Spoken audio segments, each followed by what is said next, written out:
TNGO housing cooperative society సంఘంపై అసత్యపు ఆరోపణలు చేస్తే సహించేది లేదని ఉద్యోగుల జేఏసీ సంఘం అధ్యక్షుడు గడియారం శ్రీహరి మండిపడ్డారు. మంచిర్యాల జిల్లా కేంద్రంలోని టీఎన్జీయూఎస్ కార్యాలయంలో ఏర్పాటు చేసిన మీడియా సమావేశంలో వారు మాట్లాడారు. 2010లో నస్పూర్ మున్సిపాలిటీ పరిధిలోని 42 సర్వే నెంబర్లలో 110 మంది ఉద్యోగులకు ప్లాట్లను హౌసింగ్ కోఆపరేటివ్ సొసైటీకి అందించామన్నారు.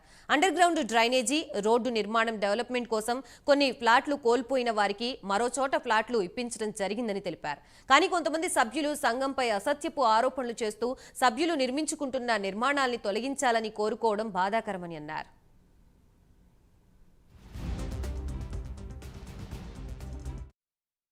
సొసైటీ కోఆపరేటివ్ సంఘమైన మేము పత్రికా సమావేశం నిర్వహించదలిచినాము. ఈ మధ్యలో కొందరు కావాలని సంఘం మీద బురద జల్లే ప్రయత్నం చేస్తున్నారు. ఒకరిద్దరు సభ్యులు వారు ఇల్లు కట్టుకోరు, కట్టుకుంటామంటే కట్టుకునే వాళ్ళ మీద ఓర్చుకోలేక ఇలాంటి నిరాధారమైన ఆరోపణలు టీఎన్జీఓ సంఘం పైన, టీఎన్జీఓ అధ్యక్షుని పైన చేస్తున్నారు.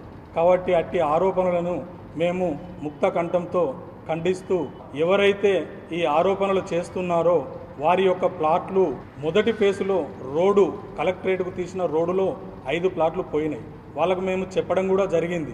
రోడ్డులో పోయినా కానీ మనం ఎక్కడైతే ఇల్లు కట్టుకుంటున్నామో అక్కడ ఎక్కడ ఖాళీ ఉంటే అక్కడ మీకు ఖచ్చితంగా ప్లాటు అడ్జస్ట్ చేస్తాము అని చెప్పడం జరిగింది. ఎవరైతే వాళ్ళు ఆరోపణలు చేస్తున్నారో వాళ్ళు ఈ రోజు వరకు సంఘం దగ్గరికి కానీ, ఈ సంఘం ఆఫీసుకు కానీ, సంఘ సభ్యుల